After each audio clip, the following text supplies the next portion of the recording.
on the side of smart justice reforms, congratulations, welcome to 2021. For those that are still on the side of hard on crime.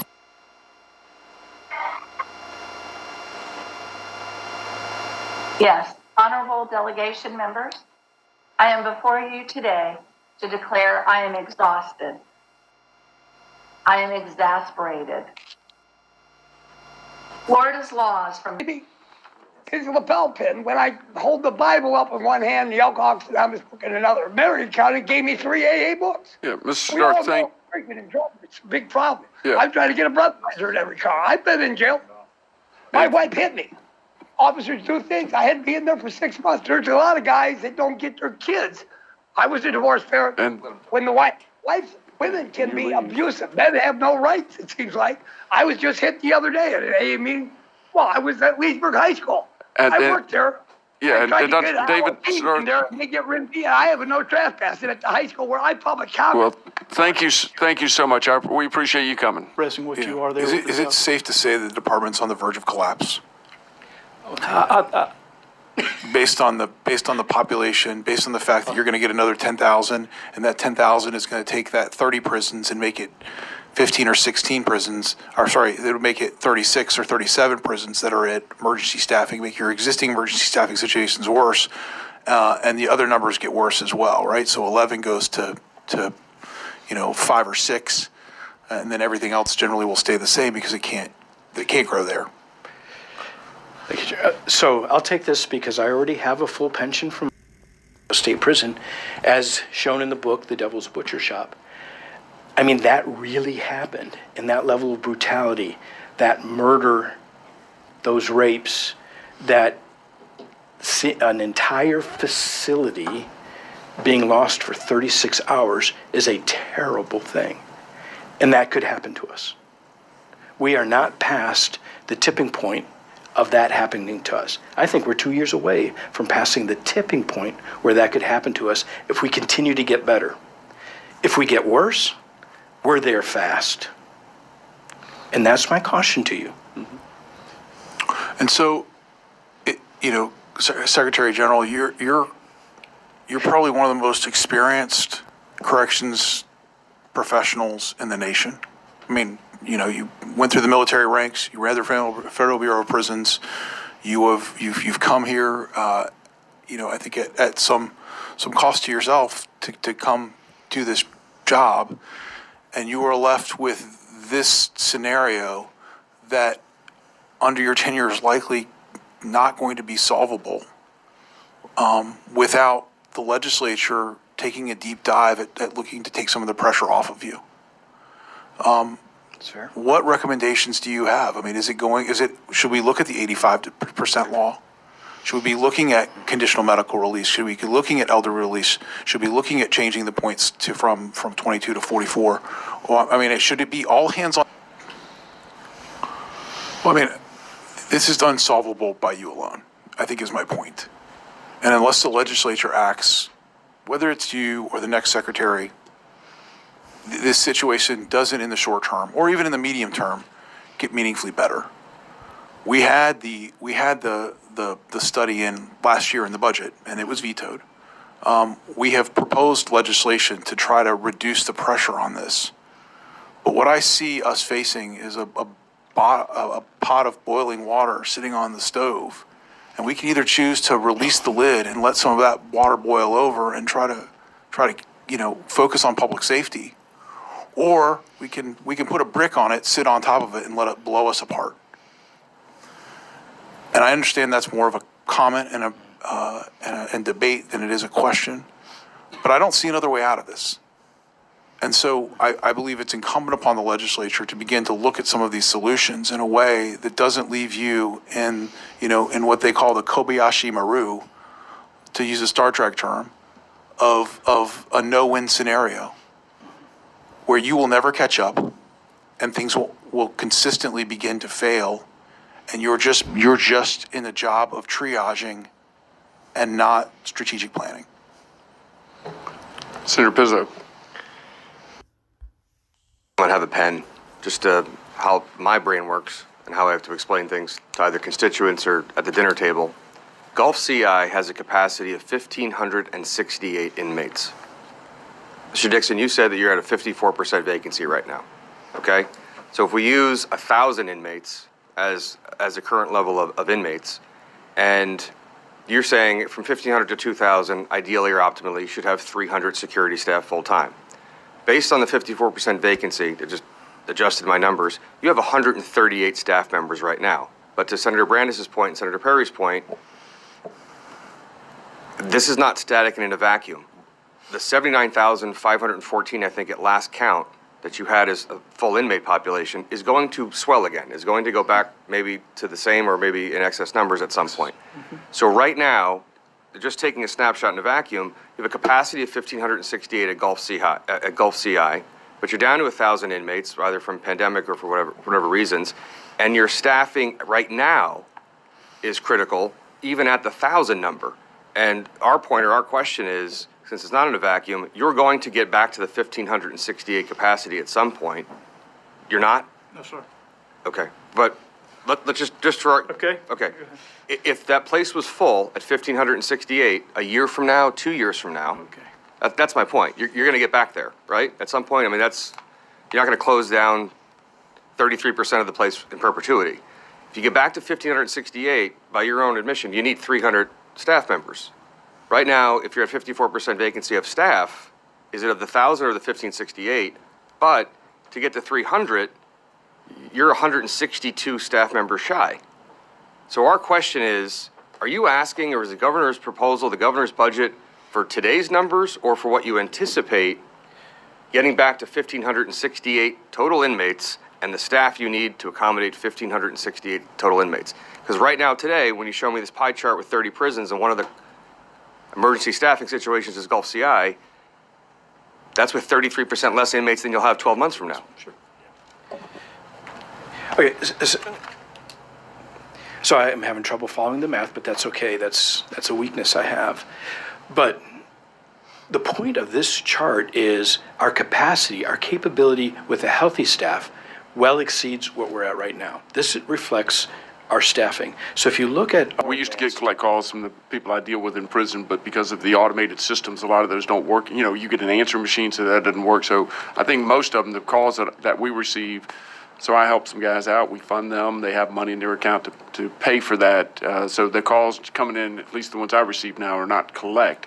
Sure, they may do some too, but I think it's a variety of both of that. They can have an account set up, paid for, whether they earn money or someone gives them money.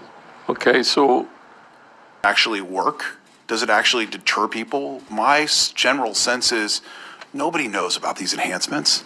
Nobody frankly really knows. I would imagine, Chairman, that of the people that you prosecuted, very few of them actually knew what the sentence for their crime was when they walked in the door. It runs a red light and runs into you, and you say, "I hate that," or do you have to prove that the reason that they hate you or you hate them is why it was a crime in the first place?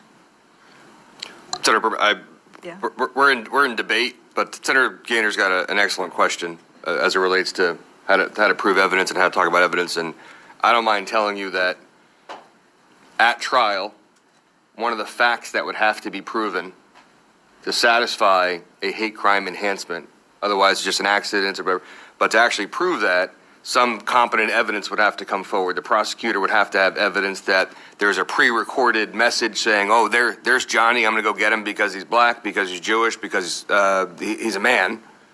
And that would be presented for the jury as a trier of fact to determine whether or not that incident occurred, and occurred specifically because or as a result of one's intentional feelings or malice, sort of almost a forethought about that person. Does that make sense? The conversation that we've had today and plan to vote for the bill. My concern is really, kind of the broader discussions about this and often feel like we're passing these laws and we're saying, all right, look, we're doing something, but are we really? I mean, I will agree homophobia is a problem. I'll agree racism is a problem. I'll agree anti-Semitism is a problem. Violence against immigrants is all a problem. But when we come up here and pass these laws, and does it misdirect us from actually looking at the deeper issues? Because it allows us to feel like we did something, but did we? Are sexually assaulted, but we tell one father, we're not going to dedicate the resources to your daughter's sexual assault. We're going to dedicate more to this other sexual assault because somehow we've proven that it was done and with some other motive behind it. I mean, it's hard for me to imagine that we would take equal crimes and tell the victims or tell the families of the victims that we're going to now do more for one victim than another victim. Professor Bracy, recognized.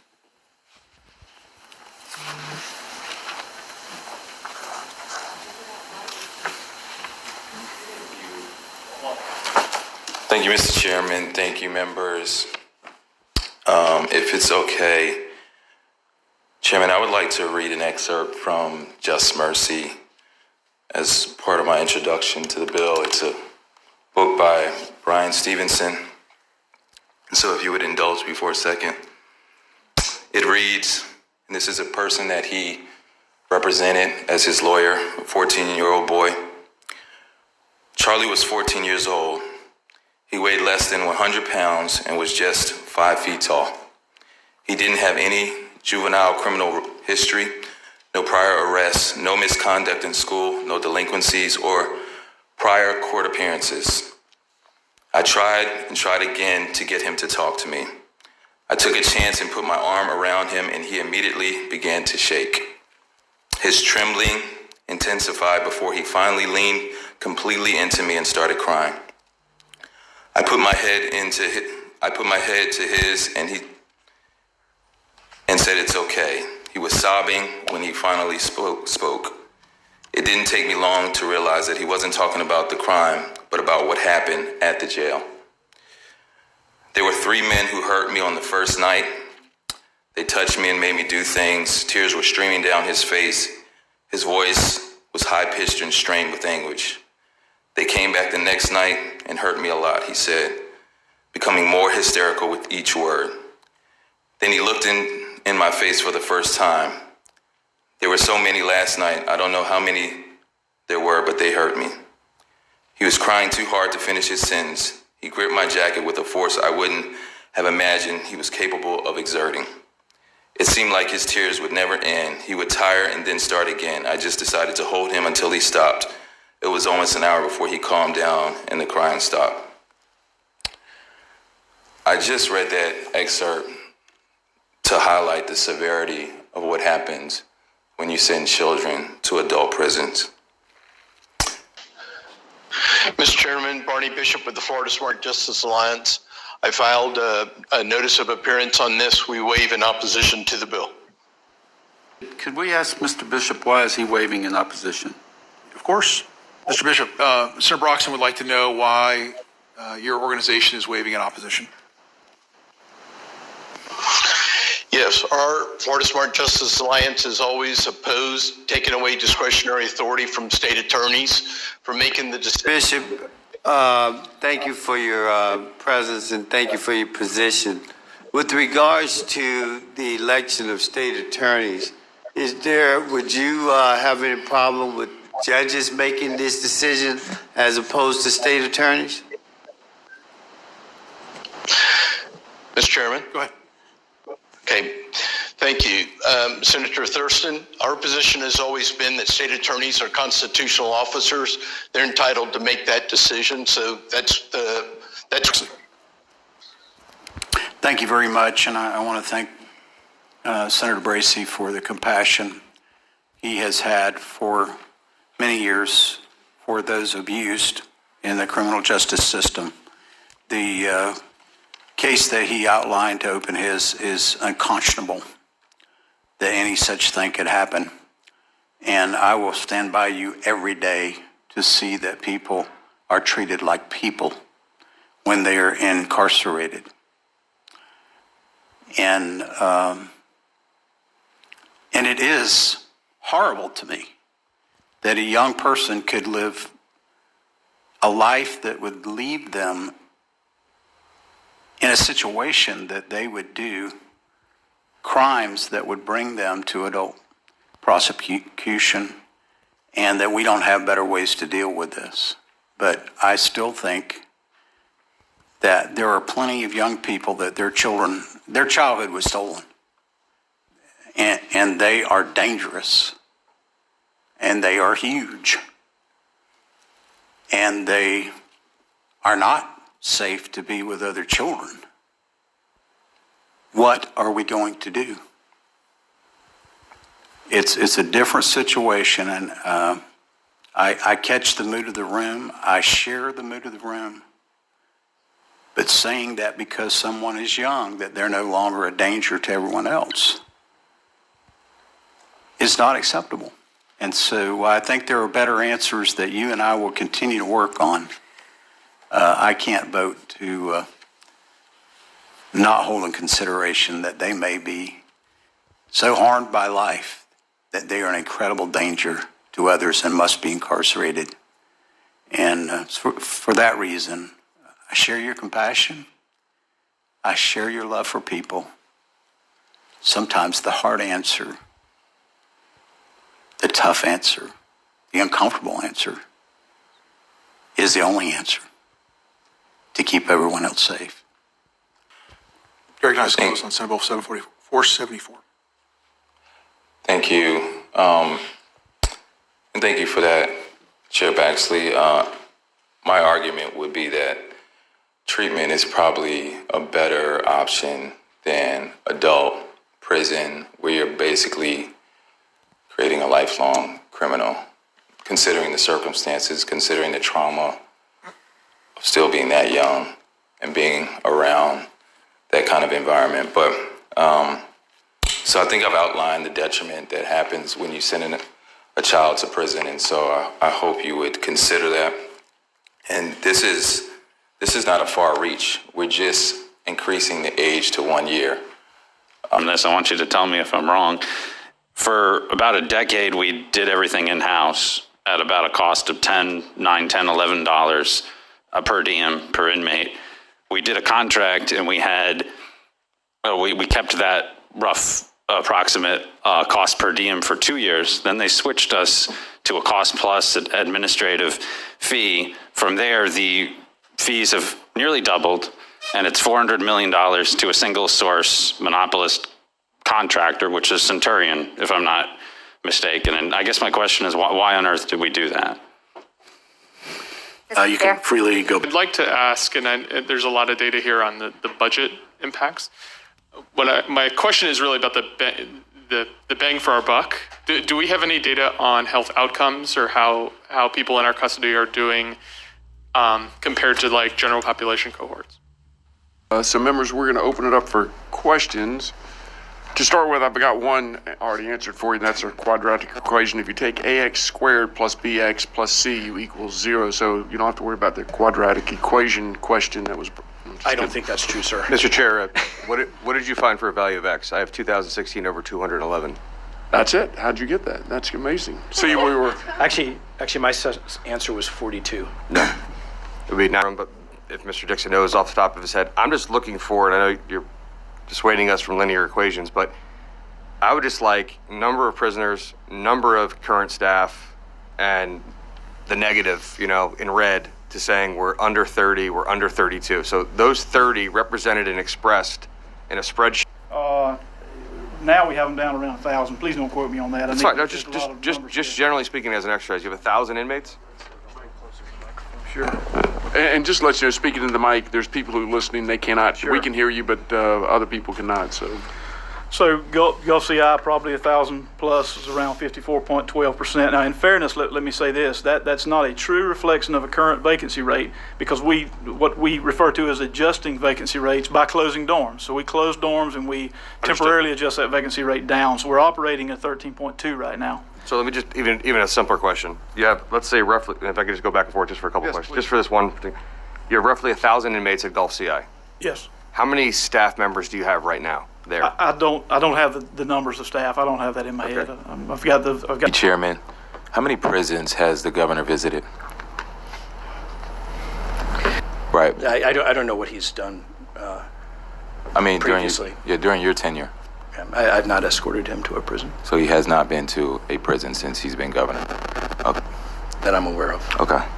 Going to see what it looks like. There's obviously challenges, as you've indicated today, and so I just wanted to know, did he look at it face to face? But anyway, you've answered the question. Thank you, Senator. You tell me about Global Tech Link Corporation?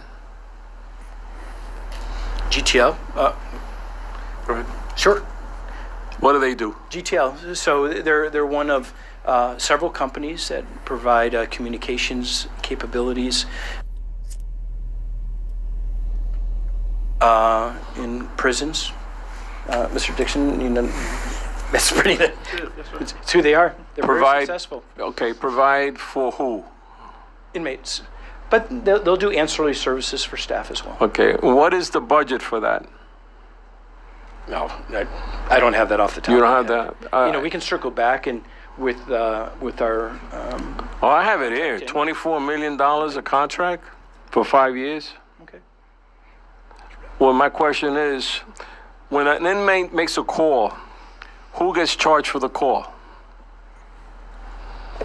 So there's a fee for service, if that's what your Fee for service means that it goes through whoever they collect, who they call.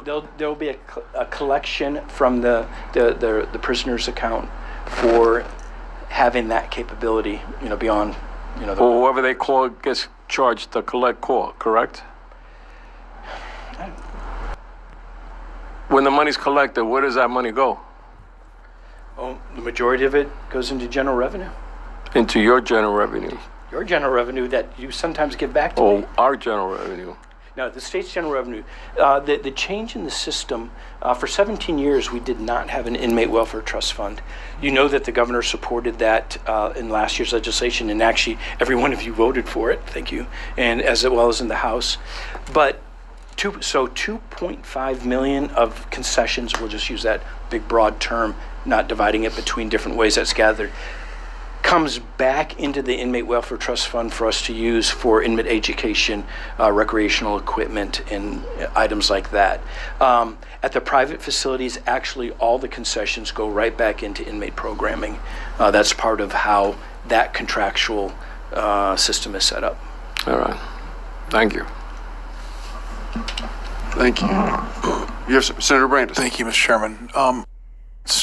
Corrections. What is the status of utilizing? Yes, sir. And I support the governor back into inmate programming. They really need to be in communicating our needs through the mechanisms and the ways I've been doing it. Yeah, I don't think it speaks to a lack of We pay says you don't have to drive as far and you get to work in air conditioning. Or when and where and how. Versus bounce the budget this year. Mm-hmm. One with Core Civic, you know, so we do that. We manage it kind of interestingly, but we do that now. Using state space in county jails, I have not gone in that direction. Typically what happens in that arrangement is the per diem cost of the inmate staying at a county jail well exceeds what our variable rate of having that inmate in our state prison. So to do that, I mean, I would be coming to you for more money to be able to do that. So, but that is a very legitimate, the aspect of outsourcing is a very legitimate factor to assess in a large system. You know, I came from the Federal Bureau of Prisons most recently before here. You know, they do about 10% of their inmates in the past, I don't know how far into the future, using privately managed facilities, primarily for criminal, alien, low security inmates in the federal system. So there's examples. I mean, heck, Hawaii sends inmates to Arizona, I think, or New Mexico, using an outsourced model. Thank you. Senator Bracy. Thank you, Chairman. How many prisons has the governor visited?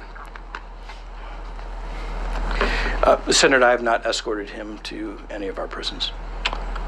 Right. I don't know what he's done I mean, previously. during your tenure. I've not escorted him to a prison. So, Those 500 positions we asked for were not related to this specific problem set. A lot of those, some were. The majority of those positions that we asked for were related to duties that we need to perform in every prison, such as STG sergeants, the role they play. Our staffing crisis is not entirely related to authorizations or FTE, although I would argue we could use more FTE, and there's studies that back that up. Our staffing challenge, we shouldn't be here right now asking you for more FTE because we can't fill the FTE we have now.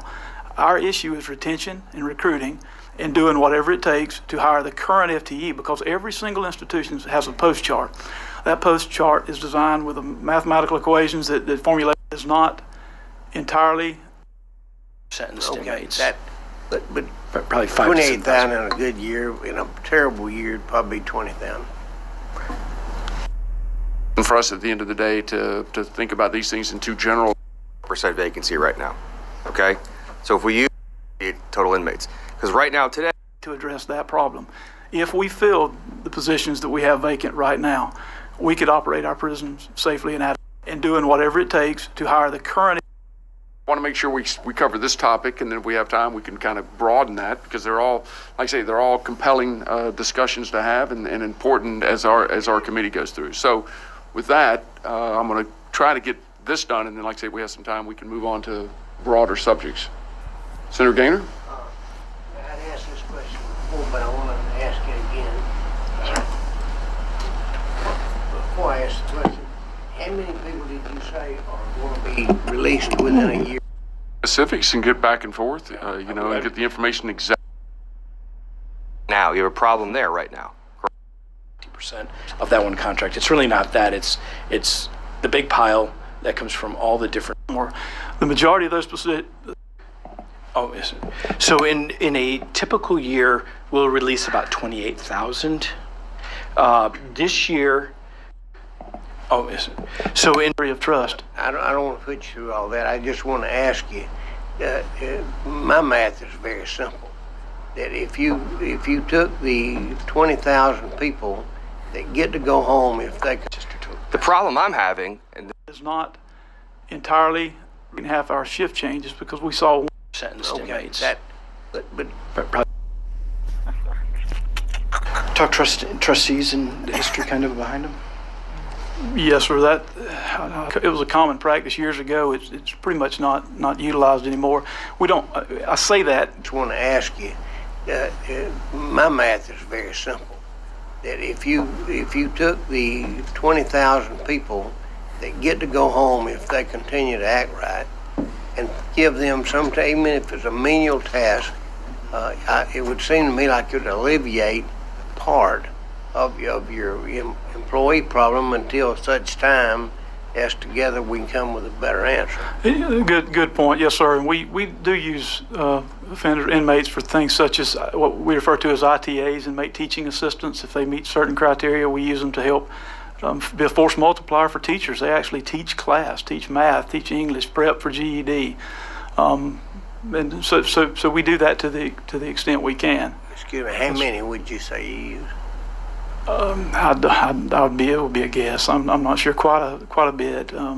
And we're working to expand in that specific category. The ITAs, we're working to expand them. But we inmates perform all of our labor, grounds labor, the routine things at the prison. So we use them.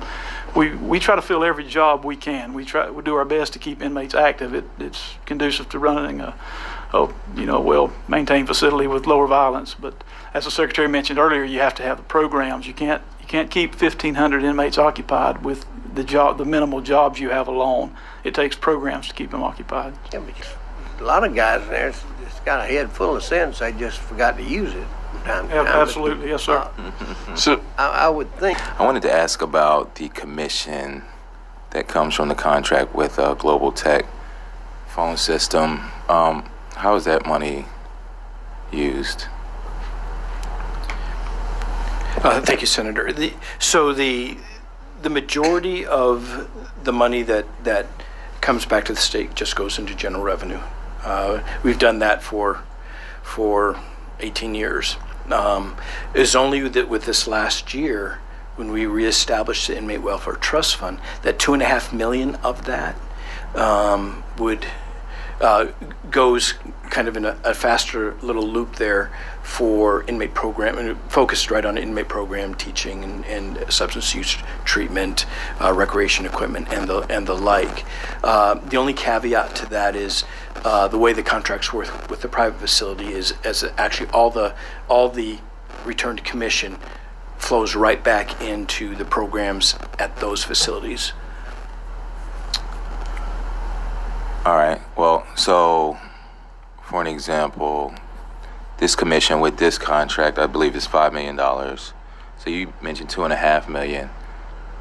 Half of it now goes into the inmate trust fund, and that's distributed to different programs, or did I misunderstand that? No, I mean, if we were just using that one way of commission, because we have kiosks, we have all of the contractors. It's probably well more than $5 million. Oh yeah, yes sir. Yes, sir. But only I don't have that number off the top of my head. got you. We can get back, but it's a much larger number. Right, but $2.5 million goes back into the inmate welfare trust fund. Okay. Yes, sir. Well, I guess that inmate welfare trust fund, and I hope that's something we can consider as a body. If you want to work on those specifics and get back and forth, and get the information exactly and how we can and look at that, then yeah, please. Yes, Senator, I'd love to come meet with you on that. Yes, good. Yeah. I got a couple of questions real quick on this. On slide 7, you had that you have a 5,000 to 10,000 population growth.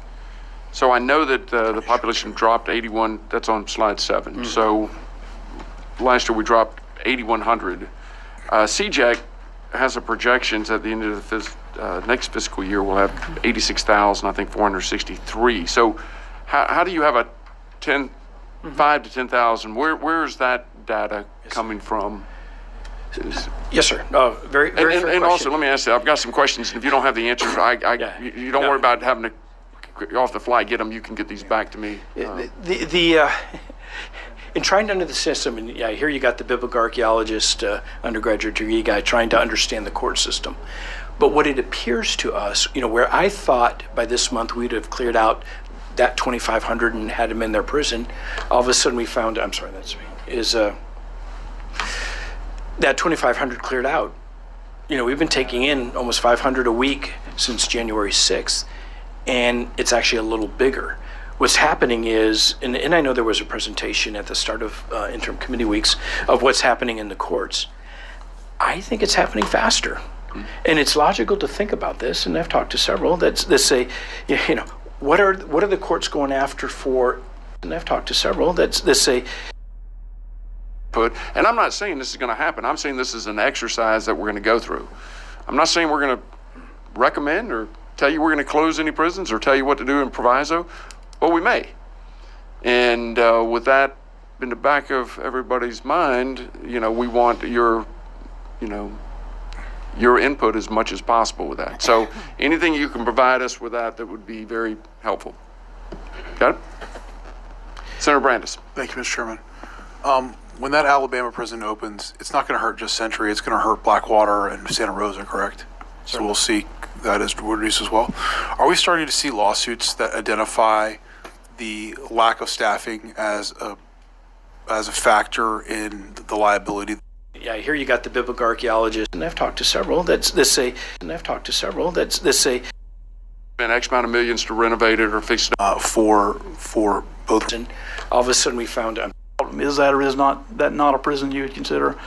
Looking at that, we've got others that are old, and it would be costly to renovate them. As well. Are we starting to see lawsuits that identify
we got data we have is in 2011 on this. Those that are incarcerated? Wrongful death, yes, sir. Yes, sir. But only I don't have that number. You spend a year in county jail, a year in prison, that's a... Well, the easier click. Reduce as well. Are we starting to see lawsuits that identify growth? Last year we dropped 8,100 put, and I'm not saying this is going to happen. I'm saying this is an exercise that we're going to go through. I'm not saying we're going to recommend or tell you we're going to close any prisons or tell you what to do in proviso, but we may. And with that in the back of everybody's mind, we want your input as much as possible with that. So anything you can provide us with that would be very helpful. it's not going to hurt just Century, it's going to hurt Blackwater and Santa Rosa. Are we starting to see lawsuits that identify the lack of staffing as a factor in the liability that the state may have both on officers and on those that are incarcerated? Wrongful death, yes, sir. Quick question on that, Senator Branson, you may know, but some of the lawsuits, that would also help. If you have lawsuits that are ADA or whatever else, and those are older prisons or something else that would make it this decision if we have to come to it. And Senator Branson, you may already have a lot of background. Well, I think my general concern is when you have this many prisons that are at critical staffing levels and you start to begin to see wrongful deaths and you have litigation ensuing, that could lead to potentially tens of millions of dollars in liability that the state may have for both wrongful death, injuries, staff injuries, because of the inability to staff at appropriate levels. In the staffing, this particular system, if we wait it all out, it's outdated, it's going to take this much to do it, and we can't staff it appropriately. And maybe, so do you, I assume you have the staffing issues broken down per prison or through, yeah, you have to have it through per each Perry, prison. I mean, you can count on me to always say exactly what I'm thinking, right? Yeah. Do you want me to do it here or should we meet later? No, I think that we can meet and you can provide that information. I think it's important for the committee that we get to get together and go over that, and we can provide it for every person on this committee. Okay, but again, in conclusion, my entire presentation was to answer in the near term, I can't close a prison. To do so would be a significant error in judgment, in my personal opinion. I can't be any clearer than that. No, and mine is, again, I think we're a team on this thing. We're